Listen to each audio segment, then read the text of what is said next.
Good evening, guys. Thank you for waiting. I know it's been a long night or whatnot, but extremely proud of our guys for responding the way they did. First time we actually trailed this year.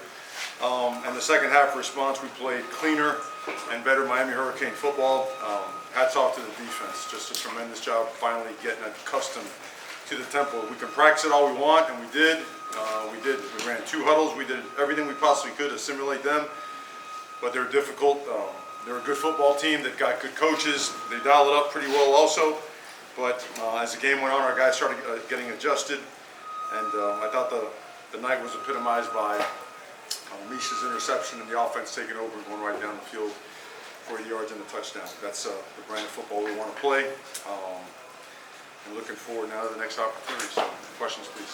Mario, what about the USF offense gave you guys in trouble in the first half, and what adjustments did you guys make after halftime? Well, we were getting lined up. Okay, we didn't get them on the ground, right? A lot of missed tackles. On third down, we're typically a little bit better on third down. I think they were 4-9 in the first half. I thought some of their in-cuts hurt us a little bit, but we quickly kind of snugged down the coverage a little bit. Our pressures, the internal part of our pressures and the pocket push was better. It caused more problems for their quarterback, and then we sacked them a couple times, got off field on third down. So, and all we stopped worrying about the post snap stuff. You know what I mean? We started playing our brand of football and worried about blocking, tackling, throwing, catching, and getting guys on the ground. The bend don't break performance from the defense in the first half. It was just a 30-yard drive where they got a touchdown. Just the effort that even when USF was driving, you guys were able to find plays at the right time. Well, that's what you get when you play this outfit. I mean, they're going to run a lot of snaps, which means you're also going to get the ball back as well. And if we want to make it a boat race, we're okay with that. We're comfortable with, going back and forth, exchanging possessions, and hopefully getting more 7s and 3s. And that's what ended up happening. I thought the stop at the end of the half was huge, and coming out and scoring at the end, at the beginning of the second half was huge. But we don't play that offense, really all year. And they go at a scorching pace. They really do. And their quarterback he's a great player, and their coach he dials it up. You saw what he did when he was over at Tennessee, and he's certainly doing a great job here at South Florida as well. So I think the defense played really well once we got adjusted. Mario, let's talk about the nights that Isaiah Horton and Damian Martinez had, and the fact that Cam Ward actually was able to use his leg to get first downs. These guys, Horton and Martinez, haven't heard a lot about them, but tonight we saw 4 touchdowns between the 2 guys. Yeah, well, I mean, he spreads the ball out really, really well. I think if you take away, for example, we got a lot of man coverage in the first half. We did. I'm talking about snugged up, press man, daring you to throw it, and making sure you don't run it. So, we're going to go to the things that Coach Dawson and the staff have dialed up to beat man coverage. And we were very successful at it, and I know Cam's going to be upset with himself. Some of the throws he missed by a hair. So that's the kind of guy he is. He's always trying to get better, but he's dynamic. He continues to prove he's dynamic and a game changer for us. I thought Isaiah Horton continues to show that true development has really taken its course, and he's playing some great football for us. And Damian Martinez, we didn't run the ball early as much as we thought we would, but if you want to put them all in there, you gotta defend outside, and we're going to play football to a certain standard and call certain things when people do that to us. Mario, a third of the season, 4 games down. What is this team in terms of your personal expectations going into the season? Right. Well, it's 1-0 every night, right? That's what we want. 10-30 tonight. Want to be 1-0. I would say that we're playing physical. Our line of scrimmage play is getting better and better. I think we kept Cam clean most of the night. I don't know if he was sacked at all or whatnot. I know he got a couple pressures. He scrambled out, but we stayed on blocks. We got him on the ground a couple of times. I'd say that the best part about everything is that these guys like to work, and the talking is about getting back, getting to bed, waking up, and preparing for conference play. We had an opportunity to play against these 4 different opponents, different conferences, and we're able to come out 1-0 every single week, which is great. We got better as those 4 games went on, and now it's conference play, right? Which is a whole different animal. So nobody's content, Nobody's content. We're excited about the progress. We're enthused and driven, but we certainly just kind of want to get back to work. Ari, what do you feel like you've learned the most about this team in these 4 games that'll help you now heading into conference play? that they love to work, they're resilient, there's no penalty, there's no injury, there's no score situation that our guys can't overcome. I think their belief is strong because of the work. I think these guys they're restless as it relates to, they just want to get better. There's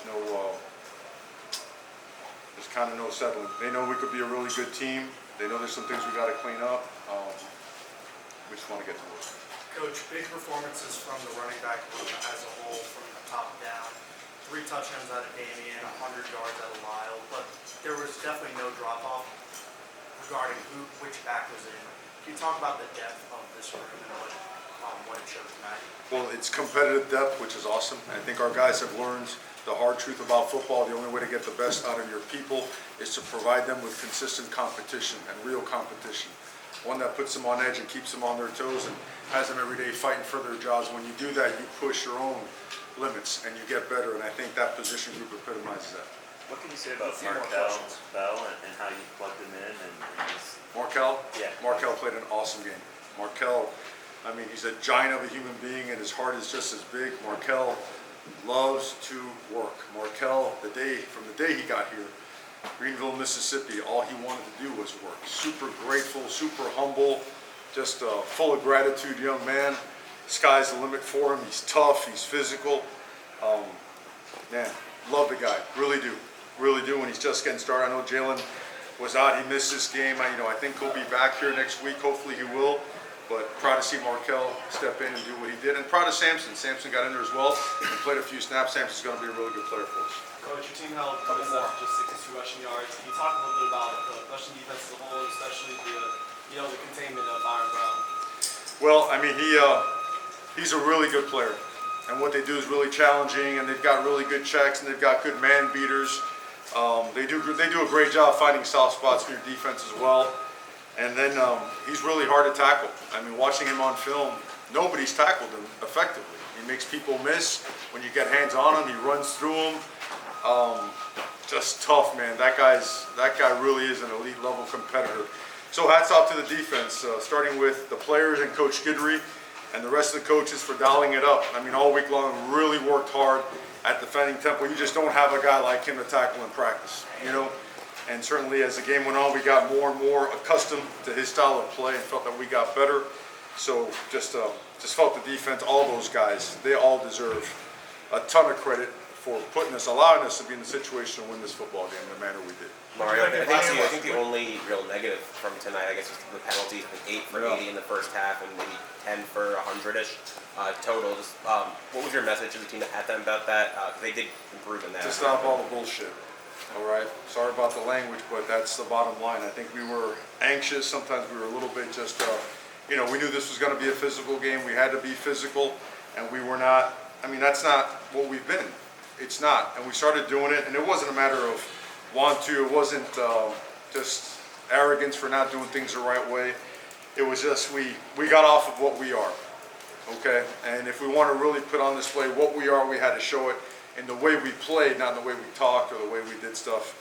And really proud of these guys for taking over that part in the locker room as leaders, as grown men, and putting our words into action and having a great second half. Really proud of our guys, man. Great job by our team. Thank you, Coach. Guys, thank you very much. Appreciate it. Thank you.